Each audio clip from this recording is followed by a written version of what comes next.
দর্শক, কুমিল্লার দাউদকান্দিতে ব্যক্তিগত জমিতে ঘর নির্মাণকে কেন্দ্র করে স্থানীয় আওয়ামী লীগ সন্ত্রাসী বাহিনীর ভয়ভীতি, চাঁদা দাবি ও মামলা দিয়ে হয়রানির অভিযোগ উঠেছে।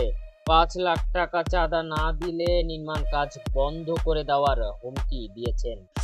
বিস্তারিত জানতে আমাদের সঙ্গেই থাকুন। আমার প্রবাসে তারা আওয়ামী লীগের ক্ষমতা দেখাইয়া তারা বিভিন্ন সময় আমার মনে করেন যে নির্যাতন করে আমার বহুত ক্ষতিগ্রস্ত করে। তারা আওয়ামী লীগ করে, তারা সবসময় মনে করেন যে আমার সাথে পিছিয়ে দেওয়া বহুত জোর জুলুম করছে, জোর জুলুম করে আমার মনে করেন যে হাতটা দেখেন তারা নষ্ট হয়ে গেছে।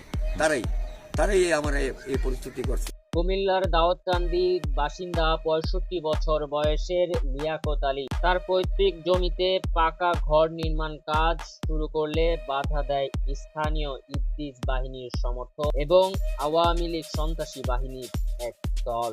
অভিযোগ, নির্মাণ কাজ চালাতে হলে ৫ লাখ টাকা চাঁদা দিতে হবে। লিয়াকত আলীর দাবি, হাজী নাসির, স্বর্ণকার, আল আমিন, উজ্জ্বল, রাসেল, রুবেল, মুজিবর সহ ১৫ থেকে ২০ জন প্রতিদিন নির্মাণস্থলে গিয়ে শ্রমিকদের ভয়ভীতি দেখায় এবং কাজ বন্ধ করে দেয়। তারা সবাই ইদ্রিসের খুবই ঘনিষ্ঠ লোক বলে উল্লেখ করেন ভুক্তভোগী। প্রিয় দর্শক, যা জানলে আপনিও অবাক হবেন। বৈধ মালিকানা কাগজপত্র থাকা সত্ত্বেও চক্রটি ভুয়া নথি তৈরি করে অতিরিক্ত জেলা ম্যাজিস্ট্রেট আদালতের মামলা নং ৪৯১/২৫ দায়ের করে। বাদীর অভিযোগ, আদালতের কাঁধে বন্দুক রেখে চাঁদা আদায়ের উদ্দেশ্যেই এই মামলা করা হয়েছে। অন্যদিকে এই মামলার জের ধরে দাউদকান্দি থানা থেকে নির্মাণ কাজ সাময়িক বন্ধের নোটিশও দেওয়া হয়। ফলে পরিবার নিয়ে চরম দুর্ভোগে পড়েছেন লিয়াকত আলী। আমার ভাইয়ের এই কাটাকাটি করে সাইডটা ঘর আমার বের ক্ষতি করছে, কোবাইয়া কাটতে ফ্রিজ মিরিজ যা আছে সব কাটতে লাইছে। এ সময় লিয়াকত আলীর পরিবারের পক্ষ থেকে তার মেয়ে বলেন, ৩ বোনের বিয়ে হয়েছে, ৩ বোন থাকে শ্বশুর বাড়িতে, আমার বাবা থাকে একা। কিন্তু আমার বাবা একা থাকে থেকে হারা অনেক জোর জুলুম করে, কিন্তু আমরা তো যার যার শ্বশুর বাড়িতে থাকি, আসতে পারি না। কিন্তু এই জায়গা তো আমার দাদা, এর ভিতরে আমার ফুফু পাইছে, আমার ফুফু আমার বাবারে রেস্টুরি করে দিয়ে দিছে, আমার বাবার কাছে বিক্রি করে দিছে। কিন্তু আমরা এনো ৩০-৩৫ বছর, আমার মনি আমার ৩ নাম্বার বোন যখন ১ বছর বয়স তখন আমরা এনে বিল্ডিং উঠাই, ঘর উঠাইছি। কিন্তু আমার বাবার কাছে ৫ লক্ষ টাকা চাইতেছে, আমার বাবা দেয় না দেখে আজকে তারা এই জোর জুলুম করে আজকে আমগরে বিল্ডিং এ বাধা দিয়ে রাখছে। আমি শান্তি চাই, আমার বাবার একটা সেফ চাই। এলাকায় আতঙ্ক ছড়ায় এবং বাদী পরিবারকে সর্বক্ষণ হুমকির মধ্যে থাকতে হয়। লিয়াকত আলী সন্ত্রাসী চক্রের বিরুদ্ধে আইনগত ব্যবস্থা ও পরিবারের নিরাপত্তা নিশ্চিত করার দাবি জানিয়েছেন।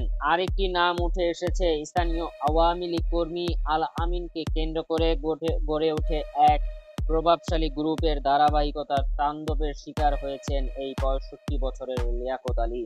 স্থানীয়দের দাবি, এটি ছিল কৌশলে চাপ প্রয়োগ, যেন চাঁদা না দিলে আইন হয়ে ওঠে অস্ত্র। স্থানীয়দের মধ্যে কেউ কেউ ভয়ে নাম প্রকাশ না করা সত্ত্বেও জানায়, এই গ্রুপটি দীর্ঘদিন ধরে এলাকায় প্রভাব বিস্তার করছে। অনুসন্ধান করতে গিয়ে দেখা যায় আওয়ামী লীগের সেই আল আমিনের ব্যক্তিগত ফেসবুক আইডি।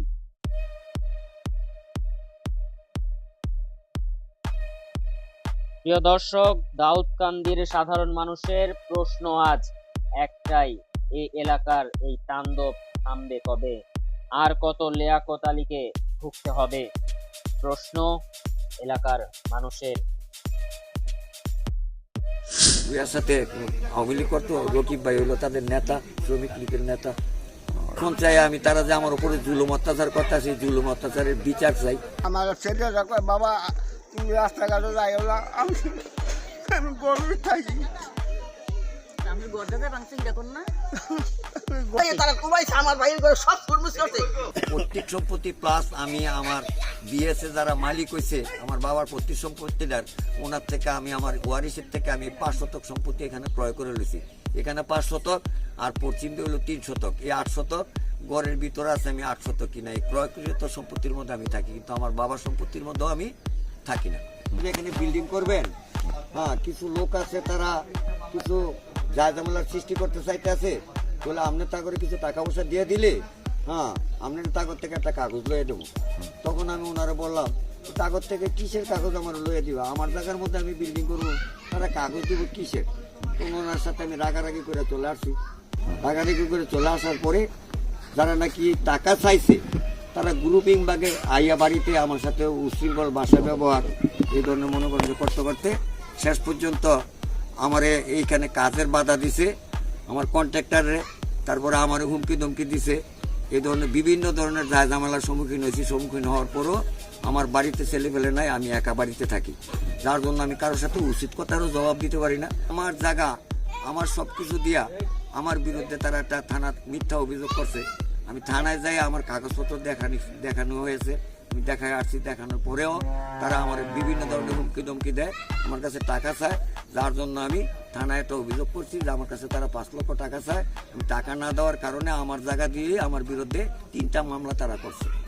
যারা নাকি মামলা করছে তারা হইলো আলামিন, তারপর হলো আজিম, তারপর হলো রাসেল, রোবেল, নাসিরাজিও আমার কাছে টাকার প্রস্তাব দিয়েছিল। আমার ছেলের সাথে টাকার প্রস্তাব দিয়া অনেক কিছু বলছে যে তোরা ঠেলা সামলাস, এই করিস এই করিস, বিভিন্ন ধরনের কথাবার্তা বলছে নাসির হাজি সহ আরো অন্যান্য বহুত লোক। তাদের সাথে গ্রুপিং ভাবে 30-35 জন লোক আসে। আমার কন্ট্রাক্টর তাদের ভয়ে আতঙ্কিত থাকে। থেকে দাউদ কেন্দ্রের থেকে আইন না দারোগা আমার একটা নোটিশ দেওয়া গেছে। এই নোটিশটার পরে আমি কাজকাম বন্ধ রাখছি।